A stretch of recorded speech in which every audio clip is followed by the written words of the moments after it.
Сегодня в павильонах столичного центра «Сокольники» показали рукописи, в которые принято не вчитываться, а всматриваться. На международную выставку каллиграфии привезли образцы живописного почерка из 30 с лишним стран. Это как раз тот случай, когда «как» не менее важно, чем «что». Созерцать предлагаются сакральные тексты Торы, высеченные золотом слова Корана, вытканную на коврах арабскую вязь, древнерусское письмо и прочие умные изящества. Сергей Морозов загляделся. Во времена, когда буквы создаются нажатием клавиши, виртуозная каллиграфия особенно поражает. И то, что представлено на выставке, это работы по особому случаю. Вот суры Корана, исполненные летящим почерком иранского мастера Кабули. А вот священный свиток на древнееврейском, самый большой в мире. Демонстрируется в свернутом виде, потому что священный.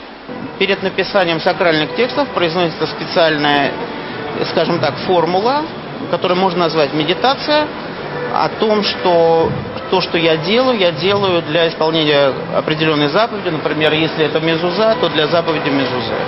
Прямо на выставке международные мастера-каллиграфы проводят свои классы. Это патриарх мировой каллиграфии Нджа Махдауи. Он расписывал самолеты Бахрейна и Арабских Эмиратов. И сегодня, кажется, решил работать в привычном формате. Рядом размашисто творил Массимо Полелло. Его каллиграфия недавно красовалась на фасадах домов в Турине. Там знаменитый кинорежиссер Питер Гринуэй делал свой проект с его помощью.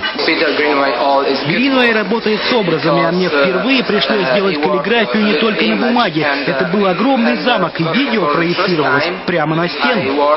Национальный союз каллиграфов России возник всего год назад, и возглавляет его Петр Чобитько. Он создал единственную в мире рукописную Конституцию России, так что любое изменение в тексте Конституции для него потенциальный новый заказ.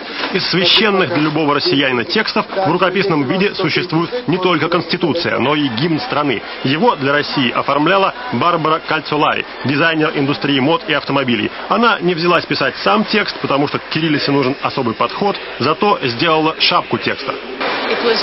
Всегда в таком оформлении гимна присутствует национальное животное и растение, так что я смогла больше узнать о России.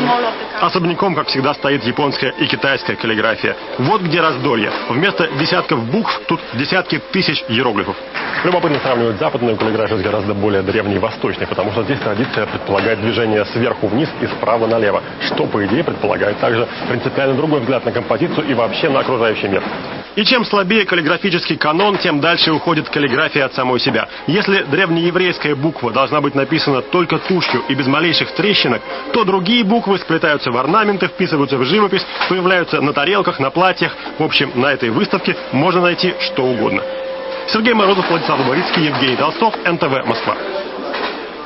Здорово. А тут чем больше пишешь на компьютере, тем хуже становится почерк, я заметил. Да, так можно